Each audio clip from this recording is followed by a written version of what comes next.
The certified letter arrived on a Tuesday morning, and I knew it was trouble before I even opened it because the return address belonged to the Pine Ridge Homeowners Association in Breckenridge, Colorado.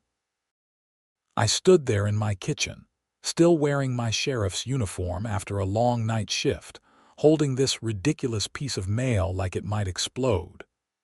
My name is Harrison Mitchell, and I've been the sheriff of Summit County for 6 years now. I've dealt with drug dealers, domestic disputes, tourists who think they can drive drunk down mountain roads, and more missing person cases than I care to remember. But nothing, and I mean nothing, has ever gotten under my skin quite like the Pine Ridge HOA.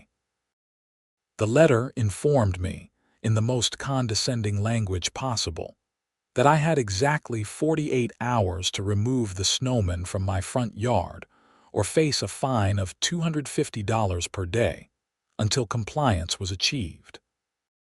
They cited Section 12.4 of the HOA bylaws, which apparently stated that all winter decorations must be removed within 7 days of the holiday season ending. The holiday season, according to their twisted logic, ended on January 2nd. It was now January 15th. I looked out my window at the snowman my daughter Emma had built during her winter break from Colorado State University. She was 22, brilliant, and this was probably the last snowman she'd ever build at our house. She'd be graduating this spring and moving to Denver for a job she'd already lined up. That snowman wasn't just frozen water. It was a memory. It was time I'd spent with my daughter, laughing and freezing our fingers off before she left for good. The snowman wore my old fishing hat and had stones for eyes. Emma had given it a ridiculously large carrot nose and stick arms that pointed upward like it was celebrating something. We'd named him Gerald, for reasons neither of us could remember the next morning. Gerald was beautiful in his imperfection, leaning slightly to the left, standing guard over my small front yard like a frozen sentinel. I crumpled the letter and tossed it in the trash. Then I thought better of it, smoothed it out, and put it in my file folder with all the other HOA complaints I'd received over the past 3 years. This was number 17. 17 complaints about various supposed infractions of their ridiculous rules. My grass was too long once. My trash bins were visible from the street for 2 hours past the pickup time. My truck was parked facing the wrong direction in my own driveway. The list went on. The thing about HOA bylaws is that they're technically enforceable contracts. When I bought this house 5 years ago, right after my divorce from Emma's mother, I hadn't paid enough attention to the fine print. I was just looking for a place close to work, somewhere Emma could visit, somewhere that felt like a fresh start. The house was perfect, the price was right, and I signed the papers without reading the encyclopedia of restrictions that came with it. That was my mistake, and I'd been paying for it ever since. The president of the Pine Ridge HOA was a woman named Patricia Henderson. Patricia was 53 years old, had never worked a day in her life according to the gossip around town, and lived off her third husband's money. Her husband, Gregory, was a semi-retired lawyer who spent most of his time golfing in Arizona. Patricia had made the HOA her personal kingdom, and she ruled it with an iron fist wrapped in fake pleasantries and passive-aggressive emails. I dealt with Patricia exactly 3 times in person. The first time was when she welcomed me to the neighborhood with a basket of muffins and a 3-page document outlining helpful reminders about maintaining property values. The second time was when she knocked on my door at 7 in the morning to inform me that my Christmas lights were not the approved white color, but rather a disgusting multicolored display that violated the aesthetic standards of Pine Ridge. The third time was at a neighborhood meeting where she tried to get everyone to vote on installing security cameras at every entrance to the subdivision, with her having sole access to the footage. That third meeting had been interesting because I'd actually bothered to show up and vote against it. I'd explained, in my official capacity as sheriff, that such a system without proper oversight and security protocols could actually increase liability and privacy concerns for everyone in the neighborhood. Patricia's face had gone through several shades of red that evening. The motion failed by 2 votes. I suspected that Gerald the Snowman's days were numbered not because of any legitimate bylaw concern, but because Patricia Henderson had it out for me personally. I was right. The next morning, I woke up to find a second notice taped to my front door. This one wasn't mailed. This one was hand-delivered, probably by Patricia herself. It reiterated the demand to remove the Snowman and added a new complaint. Apparently, my truck, which was parked in my driveway, had an expired registration sticker visible through the windshield, and this violated Section 8.2 about vehicles on the property needing to be properly licensed and registered. The thing was, my registration wasn't expired. I'd renewed it 3 weeks ago. The new sticker was sitting on my kitchen counter because I hadn't gotten around to putting it on yet. It was a valid registration, just not physically attached to my windshield. Any actual law enforcement officer would know that you have a grace period to apply the sticker after renewal. But Patricia wasn't law enforcement. She was just someone with too much time and too much anger looking for targets. I called the HOA management company that afternoon. A tired-sounding woman named Susan answered. I explained who I was and asked about the process for disputing a violation notice. Well, Sheriff Mitchell, you can submit a written dispute within 10 business days of receiving the notice. The HOA board will review it at their next monthly meeting, which is scheduled for February 3rd. They'll make a decision within 30 days of that meeting, Susan explained. So I'm supposed to just pay the fines for over a month while they take their time deciding if their complaint is even valid. I asked. The fines accrue until the violation is corrected, regardless of any dispute, she said. She sounded genuinely sorry about it. I don't make the rules, Sheriff. I just process the paperwork. Has Patricia Henderson submitted a lot of these complaints? I asked. There was a pause. I can't really discuss other homeowners' specific situations, but between you and me, Mrs. Henderson is very engaged with the community standards. That was corporate speak for yes. She's a nightmare, and I'm sorry you have to deal with her. I thanked Susan and hung up. Then I walked outside and looked at Gerald. The Snowman had started to melt a little. His left arm had fallen off, and his carrot nose was drooping. He probably had a week left before nature took care of the problem anyway. But it was the principle of the thing. I wasn't going to let Patricia Henderson dictate what I could and couldn't do on my own property when I wasn't actually hurting anyone. I took a picture of Gerald and sent it to Emma with the caption, "Your Snowman is now a wanted criminal." She called me 5 minutes later, laughing. "Please tell me the HOA isn't actually harassing you about Gerald." "Oh, they absolutely are. I've got 48 hours to remove him or face daily fines." "Dad, that's insane. It's just a Snowman. It's going to melt anyway." "I know that, and you know that, but Patricia Henderson doesn't care about logic." Emma groaned. "That woman came to my high school once for career day. She talked about being a homeowner association president like it was the same as being a CEO of a Fortune 500 company. Everyone thought she was completely delusional. She is completely delusional, but she's also technically within her rights according to the bylaws I signed when I bought this place." "So what are you going to do?" I looked at Gerald again. An idea was forming. "I'm going to do my job and let her do hers. We'll see what happens." Emma knew that tone in my voice.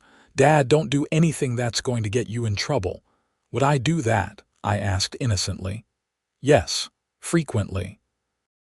Remember the time you arrested that city councilman for drunk driving and he tried to claim diplomatic immunity? That was different. He was breaking an actual law. Just be careful. I don't want you getting sued by some crazy HOA lady. We talked for a few more minutes about her classes and her upcoming graduation, and then she had to go. After I hung up, I went inside and wrote up my formal dispute letter. I documented everything properly. I took photos of Gerald from multiple angles, showing that he wasn't blocking any sidewalks, wasn't creating any safety hazards, and was clearly just a harmless snowman. I printed out the documentation of my vehicle registration renewal, showing that my truck was properly registered and that I was within the legal window to apply the new sticker. I cited the specific Colorado statutes that backed up my position. Then I personally drove to the HOA management company office and handed the dispute letter to Susan. She looked it over, stamped it received, and gave me a copy for my records. "This is very thorough, Sheriff," she said. "Most people just send an angry email." "I've learned to document everything when dealing with people who like to play games," I replied. She smiled slightly. "I hope it works out for you." I went to work that evening feeling like I'd done what I could. My shift was relatively quiet. I responded to a noise complaint at one of the ski resort condos, helped a tourist whose car had slid into a ditch, and spent an hour doing paperwork at the station. Around midnight, I drove through Pine Ridge on my regular patrol route. The neighborhood was quiet and dark, most houses showing only porch lights. When I passed my own house, I slowed down. Gerald was still standing there in the yard, illuminated by my porch light. Someone had put a sign in front of him. I stopped the car and got out to read it. The sign said, "Violation, unauthorized decoration, remove immediately." It was an official HOA sign, the kind they used for posting meeting notices. Someone had planted it right in front of Gerald like he was some kind of criminal. The sign even had the HOA logo on it. I took photos of the sign with my phone, documenting the date and time stamp. Then I pulled the sign out of my yard and put it in my trunk. I wasn't going to let them turn my property into their personal billboard. The next day, I received an email from Patricia Henderson herself. The subject line was urgent, final notice of violation. The email informed me that I had now missed the deadline to remove the snowman and that fines were beginning to accrue at $250 per day. Additionally, I was being cited for removing HOA signage from my property, which was apparently another violation under Section 15.7. Something about interfering with official HOA communications. That violation carried its own fine of $100. I forwarded the email to my personal lawyer, a guy named Richard Torres who'd helped me with my divorce and a few other personal matters over the years. I called him an hour later. "Harrison, this is petty even by HOA standards," Richard said. "Technically, they can fine you according to the bylaws you signed, but there are limits.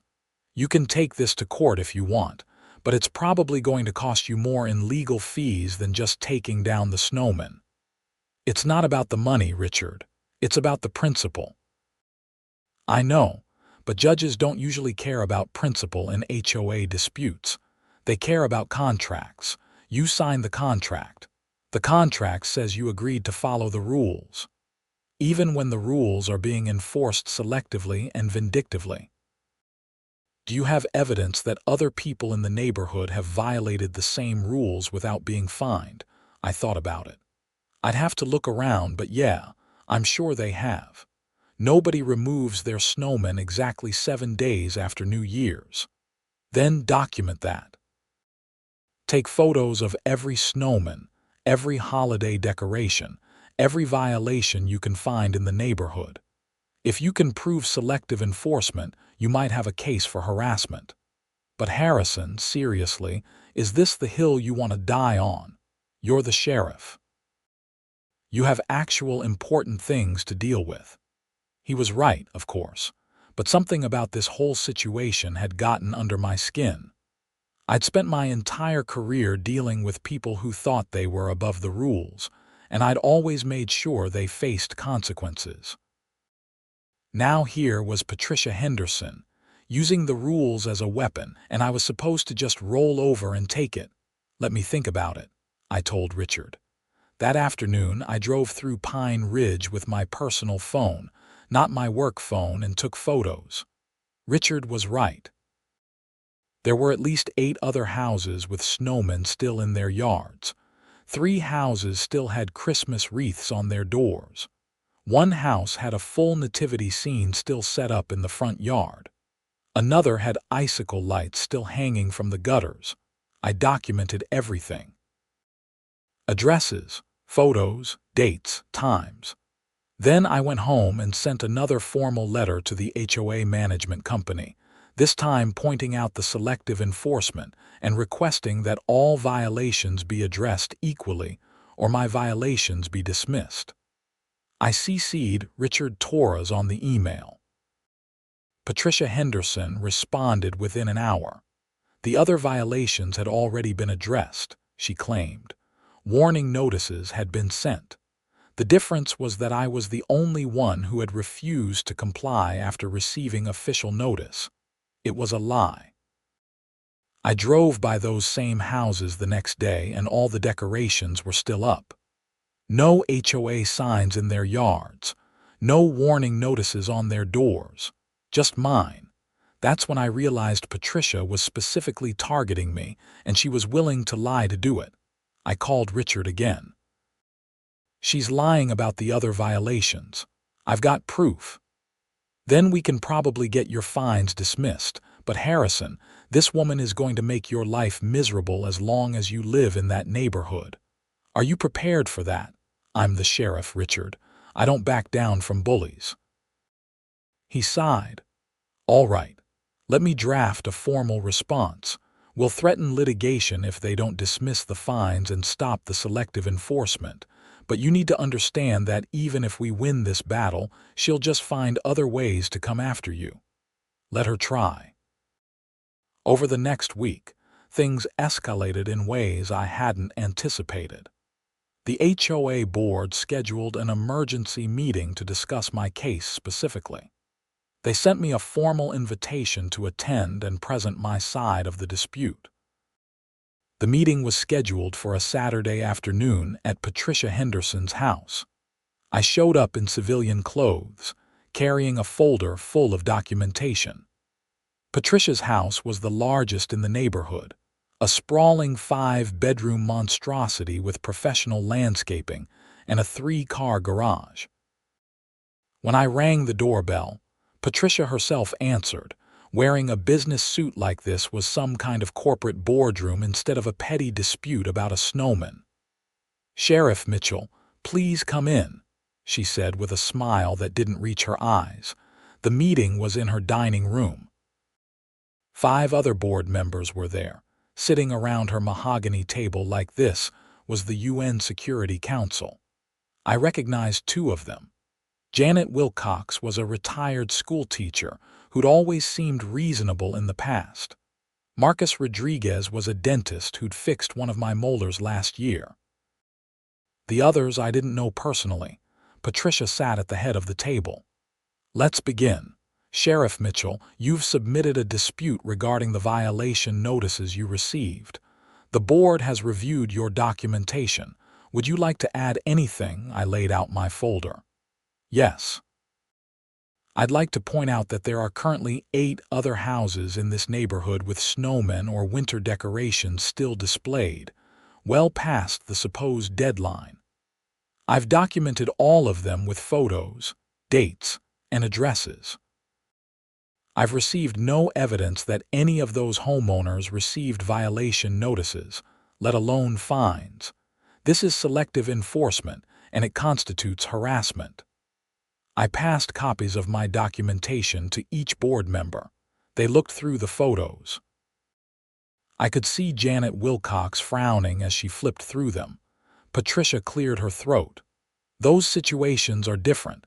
Those homeowners have been responsive to communications and have indicated they will comply shortly. Have they been fined? I asked directly. That's not relevant to your case. It's absolutely relevant. Either the rules apply to everyone equally or they're being enforced selectively. If it's selective enforcement based on personal bias, that's harassment and it's actionable in court. Marcus Rodriguez spoke up. Patricia, he has a point. I live 2 streets over and I can confirm that the Johnsons still have their Christmas lights up. I haven't seen any violation notices on their door. Patricia's jaw tightened. The Johnsons are elderly and may need additional time to safely remove their decorations. We have to consider individual circumstances. But you didn't consider the individual circumstances of my Snowman, which was built by my daughter during her last winter break before graduation, and will melt naturally within days anyway. I kept my tone level professional. And you didn't consider that my vehicle registration was current and valid, despite the sticker not being physically applied yet. Janet Wilcox set down the photos. Patricia, I have to say, this does look like selective enforcement. I don't think we should be fining Sheriff Mitchell when there are clear examples of other violations that haven't been addressed. Another board member, a younger woman whose name I hadn't caught, nodded. I agree. This seems excessive. It's just a Snowman. Patricia's face was turning red. The rules exist for a reason. Property values are maintained by consistent standards. If we let one person ignore the rules, everyone will think they can ignore them. But we're not enforcing the rules consistently, Marcus said. That's the problem. Either we fine everyone or we don't fine anyone. We can't just target one person. I'm not targeting anyone, Patricia snapped. Sheriff Mitchell has a history of being uncooperative with this board. This is about compliance, not personal issues. What history? I asked. The fact that I voted against your surveillance camera proposal. That's not being uncooperative. That's participating in the democratic process of this HOA. The room got quiet. The other board members were looking at Patricia now with new understanding. Janet Wilcox actually shook her head slightly. I move that we dismiss the fines against Sheriff Mitchell, Janet said. All in favor? 4 hands went up, including Marcus Rodriguez and the younger woman. Only Patricia and one other board member, an older man who hadn't said a word the entire meeting, voted against it. Patricia looked like she'd swallowed something bitter. Fine. The fines are dismissed. But Sheriff Mitchell, you still need to comply with the bylaws. That Snowman needs to come down. It'll melt in a few days anyway, I said. Mother Nature will handle it. That's not good enough. The bylaw says decorations must be removed, not just left to deteriorate naturally. Janet Wilcox looked tired. Patricia, please, we've dismissed the fines. Can we just let this go? It's been snowing all week. Half the neighborhood probably has new snowmen by now. Are we going to fine everyone? If they're still up past the deadline, yes, Patricia said stubbornly. I gathered my folder and stood up. Thank you all for your time. I appreciate the fair consideration. As I walked to the door, Patricia followed me. In a low voice that the others couldn't hear, she said, "This isn't over, Sheriff. You think you can embarrass me in front of my own board in my own house. You're going to regret this." I looked at her calmly. Mrs. Henderson, I didn't embarrass you. You embarrassed yourself by trying to enforce rules that you don't apply to anyone else. If you continue to target me specifically, that's harassment and I will pursue legal action. Have a good day. I left her standing there, visibly fuming. Gerald the Snowman melted 3 days later. Emma called to say goodbye to him, joking that he'd lived a good life and died of natural causes. I sent her a photo of the puddle where he used to stand. I thought that would be the end of it. I was wrong. 2 weeks later, I received another violation notice. This time, it was about my garbage bins. According to Section 9.3, garbage bins must be stored in the garage or behind a fence, out of view from the street. My bins were on the side of my house, technically visible from the street if you really looked for them, though they were partially concealed by a hedge. I'd kept them in the same spot for 5 years without any complaints. I took photos documenting multiple other houses in the neighborhood with visible garbage bins. I sent another formal dispute letter. The HOA board dismissed that violation too, but it took 3 weeks and several emails to resolve. Then it was my mailbox. Apparently, it needed repainting. Then it was my lawn, which had a few brown patches from the winter snow melt and needed to be reseeded immediately. Then it was my doormat, which was allegedly not an approved color. Every single complaint came from Patricia Henderson personally.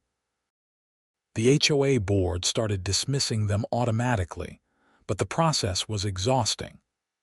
I was spending hours every week documenting, photographing, and writing dispute letters over the most ridiculous things imaginable. Janet Wilcox actually called me privately in early March to apologize. "Sheriff Mitchell, I'm so sorry about all this. Patricia has completely lost perspective. Several of us have talked to her, but she won't listen. She seems to think you're some kind of threat to her authority. I appreciate you letting me know, Janet. But why don't you remove her as president if she's abusing her position? We've discussed it, but it's complicated. Her husband is a lawyer, and she's threatened to sue the entire board personally if we try to remove her without cause. We'd need a vote of the full membership, not just the board, and that requires a special election. It's a whole process. Sounds like she's holding the neighborhood hostage." Basically, yes. In April, things took a darker turn. I came home from a day shift to find that someone had spray painted the word "violator" across my driveway in red paint. I immediately called it in to my own department. Deputy Sarah Chen came to take the report. "Sheriff, do you know who might have done this?" she asked, photographing the vandalism. "I have a pretty good idea, but I can't prove it," I said. I explained the ongoing HOA situation. Sarah shook her head. "This is criminal mischief. We can try to investigate, but without witnesses or security footage, it's going to be hard to prove who did it." "I know. Just document it. I'll get it cleaned up." I spent $300 getting the paint removed professionally. I also installed security cameras around my property, which ironically violated another HOA bylaw about visible security equipment. Patricia sent me a violation notice about the cameras within 24 hours. I ignored it.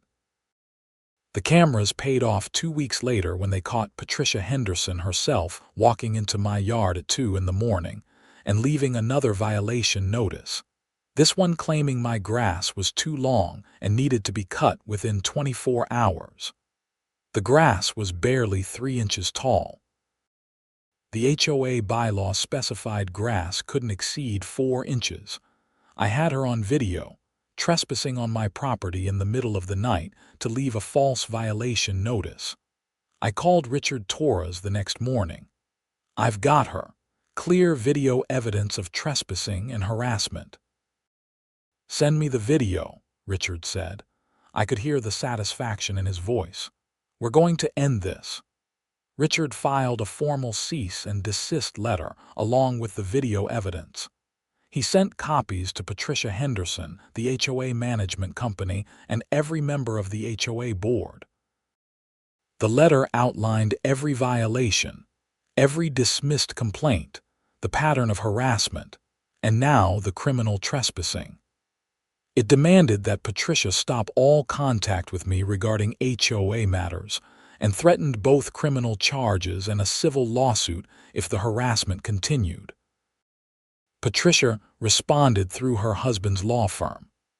They claimed she had the right to inspect properties for compliance and that entering my yard wasn't trespassing because the HOA bylaws gave board members access to properties for inspection purposes.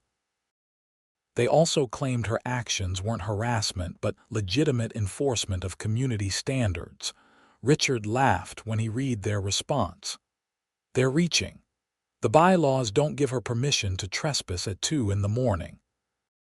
And we have documentation proving selective enforcement and malicious intent. If they want to take this to court, we'll destroy them. But Patricia didn't back down.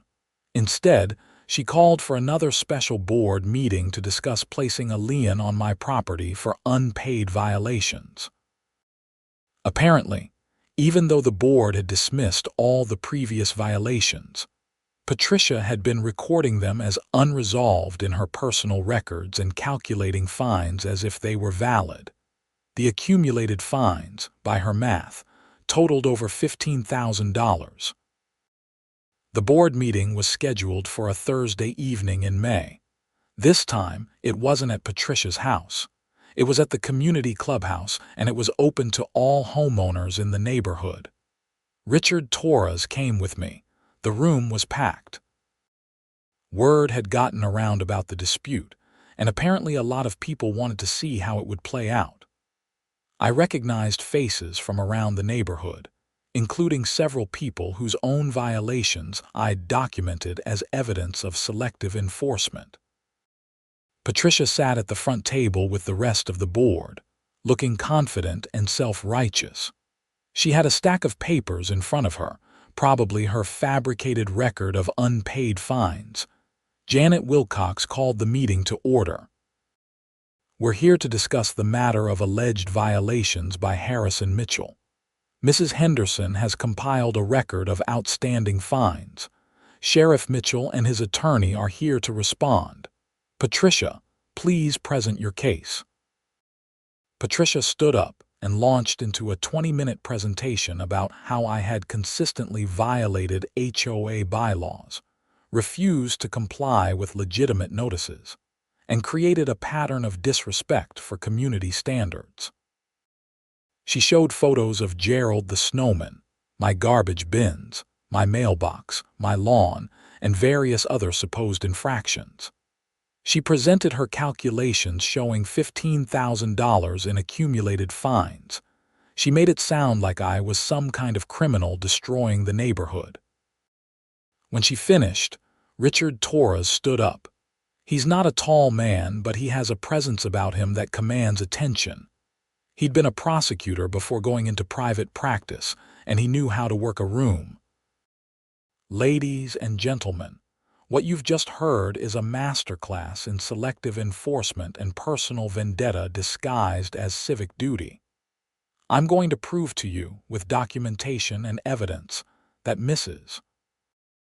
Henderson has systematically harassed my client for months, fabricated violations, ignored identical violations by other homeowners, and committed criminal trespassing in her quest to punish Sheriff Mitchell for having the audacity to disagree with her.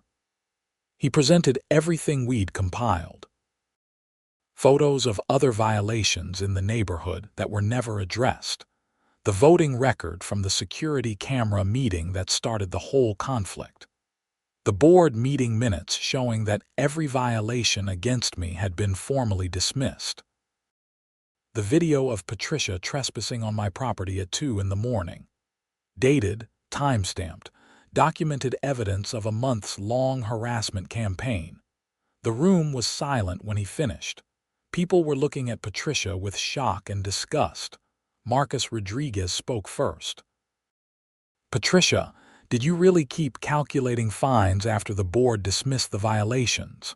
The board dismissed them improperly, Patricia said, but her voice was shaky. Those were legitimate violations that should have stood. But that's not your decision to make alone, Janet Wilcox said. The board votes on these matters. You can't just override our decisions and create your own records. I'm the president of this board. You're not a dictator, Marcus said sharply, and you certainly don't have the authority to trespass on people's property in the middle of the night. A man in the audience stood up. I recognized him as Tom Johnson, the elderly man whose Christmas lights Patricia had supposedly given extra time to remove. I want to say something. Patricia, you told me that Sheriff Mitchell was causing trouble in the neighborhood, that he didn't respect the rules, and that I should support efforts to fine him. You made him sound like a problem. But I've lived here for 20 years, and the only problem I've ever seen is you using your position to bully people you don't like. Several other people nodded. Another woman stood up. She did the same thing to us last year when we wanted to build a fence. She made our lives miserable for months over something that should have been approved in one meeting. The floodgates opened. Person after person stood up to share their own stories of Patricia Henderson abusing her power as HOA president. Some were minor annoyances. Some were serious cases of harassment similar to what I'd experienced. A pattern emerged of a woman who used the HOA as her personal fiefdom, punishing anyone who crossed her and rewarding those who stayed in line. Patricia's face went from red to pale. Her husband's lawyer had tried to argue initially, but even he seemed to realize this was a losing battle. He whispered something to Gregory Henderson, Patricia's husband, who'd been sitting quietly in the corner. Gregory stood up. Perhaps we should take a short recess to discuss things. There's nothing to discuss, Janet Wilcox said firmly. I move that we vote immediately on removing Patricia Henderson as president of this HOA board, effective immediately, for abuse of power, harassment of homeowners, and conduct unbecoming of her position. All in favor. Every single board member raised their hand except Patricia. The motion carries, Janet said. Patricia, you're removed as president. We'll be conducting a full audit of all your records and decisions. If we find evidence of other improprieties, we may be forced to involve law enforcement. Patricia stood up, grabbed her papers, and stormed toward the door. But before she left, she turned to me. This is your fault. You couldn't just follow simple rules. You had to make everything difficult. I stood up to face her. Mrs. Henderson, the only thing I did was refuse to be bullied. That's my job as sheriff. I don't let people abuse their power, whether they're wearing a badge or sitting on an HOA board. You brought this on yourself. She left without another word. Her husband followed, looking embarrassed. The meeting continued for another hour as the board discussed next steps. They formally dismissed all fines against me. They apologized publicly for the harassment. They voted to implement new oversight procedures to prevent any board member from abusing their authority in the future. And they scheduled a special election for a new president, with Janet Wilcox serving as interim president until then. After the meeting, at least a dozen neighbors came up to shake my hand and thank me. Several of them admitted they'd been too afraid to speak up before because they didn't want to become Patricia's next target. Tom Johnson pulled me aside. Sheriff, I'm sorry I didn't say something sooner. I knew she was after you, but I didn't realize how bad it was until tonight. It's all right, Tom. These things are always easier to see in hindsight. Still, you stood up to her when the rest of us were too scared. That takes courage. I went home that night feeling vindicated but exhausted. The whole ordeal had taken 6 months of my life, countless hours of documentation and legal wrangling, and more stress than any snowman should ever cause. Emma called the next morning, laughing. Dad, you're famous. Someone posted about the HOA meeting on social media, and it's going viral. There's a whole thread about Karen HOA presidents getting what they deserve. Please tell me my name isn't attached to it. No, they kept it anonymous, but everyone's calling it the Great Snowman Rebellion of Breckenridge. I had to laugh at that. Gerald would be proud. Life returned to normal for a few weeks. I went back to focusing on my actual job instead of fighting with the HOA. Patrol shifts, paperwork, dealing with the usual mix of calls that come with being sheriff in a mountain tourist town. Janet Wilcox did a fine job as interim president, mostly by just leaving everyone alone unless there was an actual legitimate issue. Then, in early June, I got a call from Deputy Sarah Chen. "Sheriff, we've got a situation you need to know about. Patricia Henderson has been arrested by Breckenridge PD." Arrested? For what? Embezzlement. The new HOA treasurer started auditing the financial records like the board ordered, and they found some serious discrepancies. Looks like Patricia's been skimming money from the HOA accounts for at least 3 years. We're talking over $100,000. I drove straight to the Breckenridge Police Department. Chief Davis met me in the lobby. "Harrison, I figured you'd want to know about this given your history with the woman. We've got solid evidence.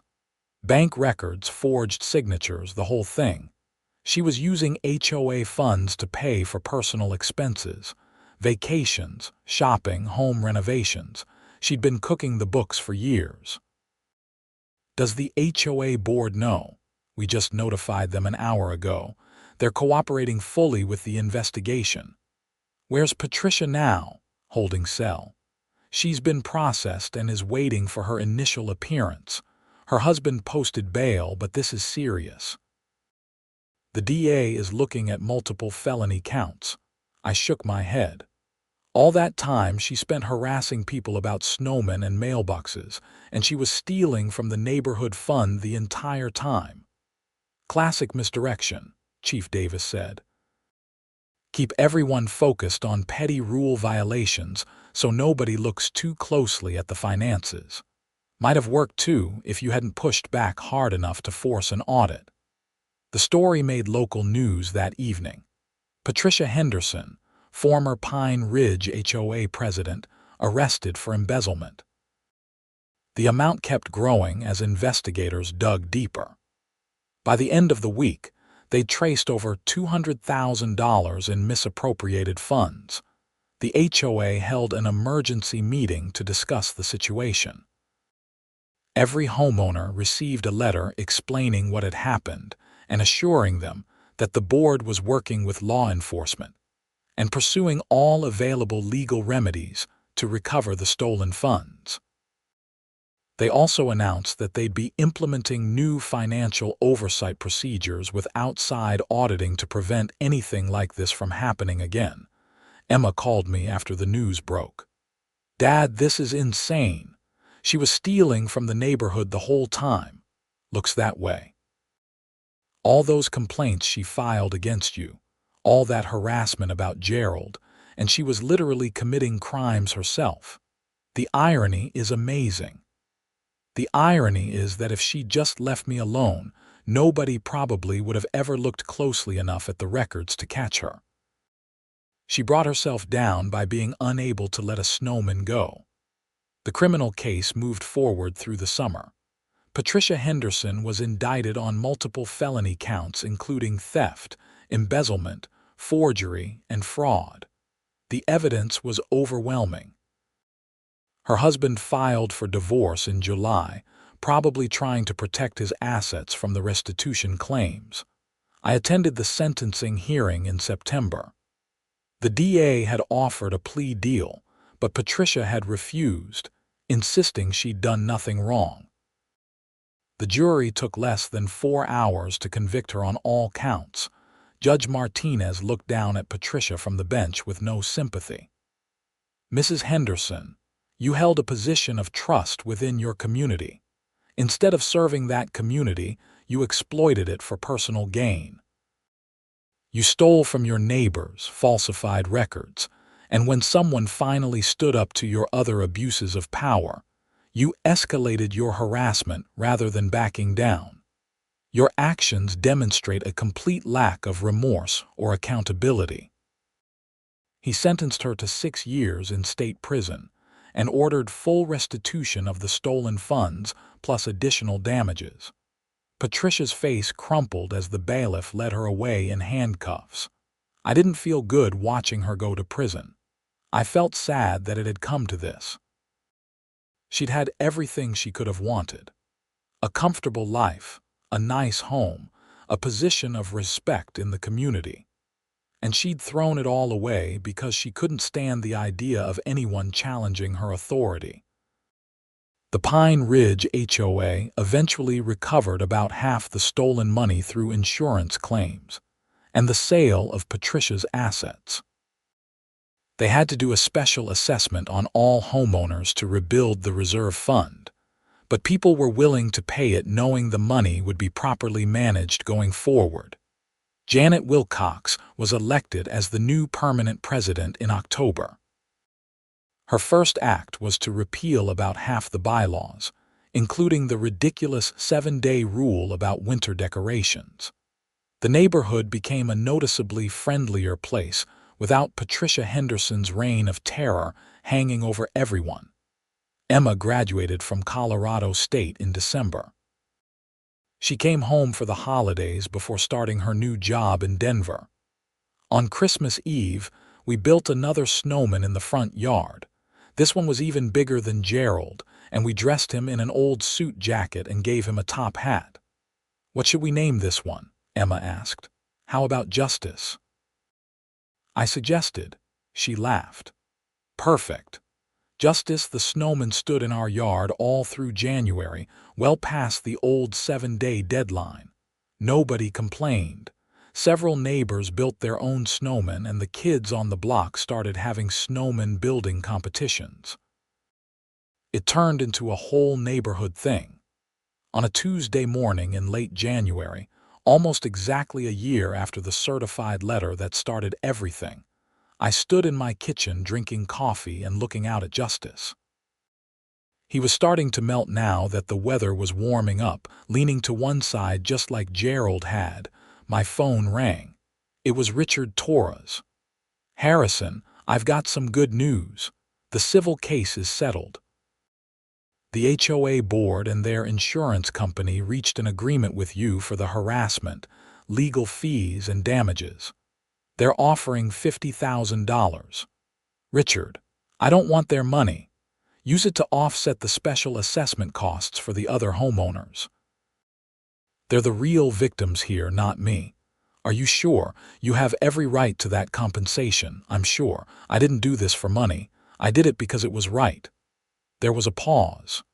"You know, in 20 years of practicing law, I've never had a client say that. Most people just want to get paid. Most people didn't become sheriff to serve their community," I said. "Put whatever amount I need for your legal fees aside and give the rest back to the neighborhood fund." "All right. You're a better man than most, Harrison." I hung up and went outside. The morning was cold but sunny. Justice was definitely on his last legs. He'd probably be gone by the weekend. I took a photo and sent it to Emma. "Justice served," I texted. She responded with a string of laughing emojis and a heart. I walked back inside, put on my uniform, and headed to work. I had a job to do, protecting and serving Summit County. That's what I'd signed up for.